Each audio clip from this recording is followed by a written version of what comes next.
नमस्कार दोस्तों, आपका हमारे चैनल वाणी वॉइस में स्वागत है। बहू सासू माँ, बेटे का थप्पड़ मर्दानगी और बहू का थप्पड़ बेहूदगी। आज की शाम भी रोज की तरह ही थी। घर के अधिकतम सदस्य अपने अपने कामों में थे। मैं रसोई में अपना काम निपटा रही थी। अचानक बाहर से मुझे मेरे पति की आवाज़ सुनाई दी। शायद वो मुझे बुला रहे थे। अभी थोड़ी देर पहले ही वो अपने जिम से घर लौटे थे। आखिर उनकी आवाज़ सुनकर गैस को धीमी आंच पर करके मैं रसोई से निकलकर अभी बाहर आई ही थी। इससे पहले कि मैं उनसे कुछ पूछती, एक ज़ोरदार थप्पड़ मेरे गाल पर आकर लगा। कुछ पल के लिए सब कुछ सूना सा हो गया। ना मुझे कुछ सुनाई दे रहा था और ना ही मुझे कुछ दिखाई दे रहा था। मैं ज़मीन पर एक तरफ गिरी पड़ी थी, पर उस एक थप्पड़ की गूंज पूरे माहौल में गूंज चुकी थी। घर के हर कमरे में वो गूंज सुनाई दे रही थी। घर के बाकी सदस्य, देवर और ससुर जी भी निकलकर बाहर हॉल में आ गए थे। वहीं जहां ये थप्पड़ मेरे गाल पर पड़ा था, वहीं जहां सासू माँ अपनी विजयी मुस्कान के साथ अपने बेटे के ऊपर इतरा रही थीं। आखिर उनके बेटे ने उनके कलेजे को ठंडक प्रदान जो कर दिया था। सचमुच आज जब उनका बेटा मेरे गाल पर थप्पड़ लगाकर मुझे कमज़ोर साबित कर रहा था, तब सासू माँ को अपने बेटे पर गर्व महसूस हो रहा था। आखिर वो उनके दूध का कर्ज जो उतार रहा था।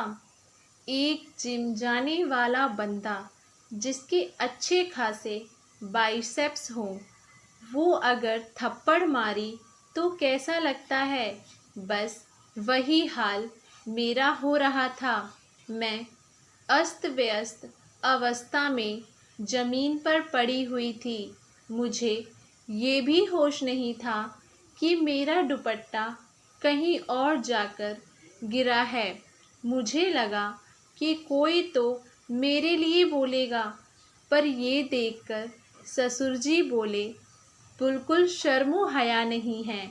यहाँ देवर ससुर सब लोग खड़े हैं और इसके सर से दुपट्टा गायब है।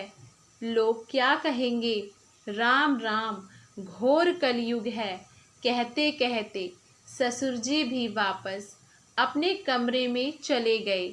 उन्हें इससे कोई लेना देना नहीं था कि इस घर में मेरे साथ क्या हो रहा है।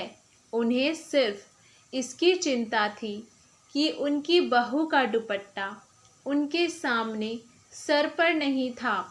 ससुर जी की बात सुनकर मेरे पति ने जबरदस्ती मुझे बाहों से पकड़कर उठाया और खींचते हुए कमरे में ले गए और ले जाकर पलंग की तरफ ढकेल दिया।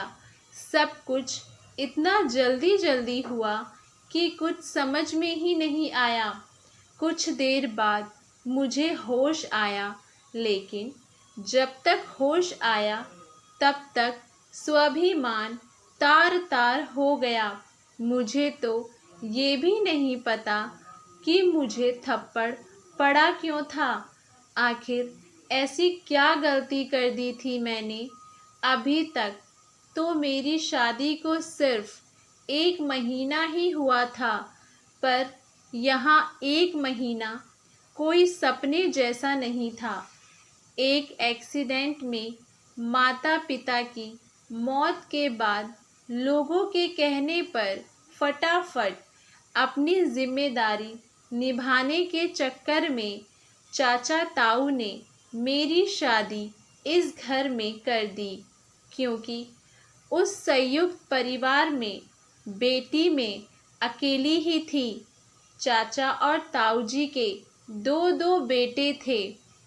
पुश्तैनी जायदाद में पिता का भी हिस्सा था। हालांकि वो हिस्सा अभी भी मेरे नाम पर था। ये बात मेरे ससुराल वाले बहुत अच्छे से जानते थे, इसीलिए खुद ये लोग रिश्ता लेकर आए थे। उन्हें लगा था कि दहेज में वो पूरा हिस्सा मुझे मिलेगा, पर मैंने उसे लेने से मना कर दिया कि अभी मुझे उसकी ज़रूरत नहीं है। बस यही बात इन लोगों को कचोट गई। ये अलग बात है कि मेरे चाचा ताऊ ने वो हिस्सा मेरे लिए संभाल के रख लिया, पर ये बात मेरे ससुराल वालों को पता नहीं। यहाँ आई तो ससुराल में सासू माँ का बोलबाला था। घर में कहने को 3 पुरुष हैं, पर सब उन्हीं की जुबानी बोलते हैं। थोड़ी देर बाद सासू माँ की बाहर से आवाज़ आई, अरे ओ महारानी, कब तक आराम फरमाती रहेगी? बाहर आकर रोटियां तो सेक। यहाँ सब कब से भूखे बैठे हैं। आखिर रोती सिसकती मैं अपने दुपट्टे को सही करती हुई बाहर आई। मुझे देखकर मेरे पति ने कहा, अब तो सबक मिल गया होगा। आज के बाद खबरदार मेरी माँ को किसी काम के लिए कहा तो वो यहाँ किसी की नौकरानी नहीं है। माँ बाप ने कुछ संस्कार नहीं सिखाया इसे। पति की बात सुनकर मन घृणा से भर गया। ऐसा कौन सा काम कह दिया मैंने सासू माँ को करने के लिए जिसकी मुझे ये सज़ा दी। तभी याद आया कि सासू माँ को शाम को चाय की तलब हुई थी, तो चाय बनाकर उनके कमरे में देने गई तो सासू माँ कमरे में नहीं थीं, इसीलिए चाय टेबल पर रख आई थी। रसोई में आकर आटा गूंद ही रही थी कि सासू माँ ने चाय के लिए आवाज़ लगाई। आटे से हाथ सनी होने के कारण सिर्फ इतना ही तो कहा था कि आपके कमरे में टेबल पर ही रखी है, ले लीजिए। भला ये भी कोई काम हुआ? 55 साल की औरत इतनी बड़ी बुढ़िया हो गई कि चाय का प्याला भी उठा ना पाई और बेटे से शिकायत कर दी। और बेटा भी इतना समझदार कि इतनी सी बात के लिए थप्पड़ खींचकर लगा दिया। अभी 1 महीने पहले तक इनके घर में ऐसे कौन सा नौकर चाकर लगे हुए थे जो उनकी माँ काम नहीं करती थी। बहू के आते ही अचानक क्या हो गया? मन में कोई विचार उबाल मार रहे थे। अगर जवाब नहीं दिया तो जिंदगी भर भुगतना होगा। पूरे शरीर की नस नस में गुस्सा दौड़ रहा था। इतने में सासू माँ ने फिर कहा, अरे क्या बुत बनी खड़ी हुई है? जाकर रोटी सेक। मुझे वहाँ खड़ा देखकर पति भी मेरे पास आकर बोले, माँ लगता है इसको अभी भी समझ में नहीं आया, वो तो ट्रेलर था, इसको अभी पूरी पिक्चर दिखाता हूँ। माँ ज़रा दरवाजे के पास जो लाठी रखी है वो देना। आज इसे बता ही देता हूँ कि ससुराल में कैसे रहते हैं। इससे पहले कि ये कुछ कर पाते, मैंने खींचकर थप्पड़ इनके गाल पर रसीद कर दिया। मेरी हरकत से सभी लोग हैरान हो गए थे। कुछ देर के लिए उस थप्पड़ की गूंज ने सभी को चुप करा दिया, पर उस चुप्पी तोड़ते हुए मैंने कहा, अपनी बूढ़ी माँ से काम कराते हो तुमको शर्म नहीं आती? या संस्कार बेच खाए? तुम्हारे बुढ़िया माँ ने कुछ सिखाया नहीं तुमको कि ऐसे बूढ़ी औरतों से काम नहीं कराते? मेरी बात सुनकर गुस्से से मेरा पति अपने गाल सहलाते हुए मेरी तरफ देख रहा था। तभी सासू माँ फुफकार कर बोली, तेरी इतनी हिम्मत कि मेरे बेटे पर हाथ उठाया? कैसी औरत है तू? अपने पति की इज्जत नहीं करती, बेहुदा औरत। लोग लाज के लिए ही सही अपने हाथ को काबू में नहीं रख सकती थी। सासू माँ, आप तो बड़ी महान हैं। जब बेटा बहू को थप्पड़ मार रहा था तो वो उसकी मर्दानगी थी। अब बहू ने पलटकर थप्पड़ मारा तो बेहूदगी। मैं बर्दाश्त करने वालों में से नहीं हूँ। तभी ससुर जी भी चिल्लाते हुए बोले, इसे घर से धक्के मार कर निकालो। माँ बाप तो है नहीं, देखते हैं चाचा और कब तक घर में रखेंगे। शर्मो हया बेच खाई इसने।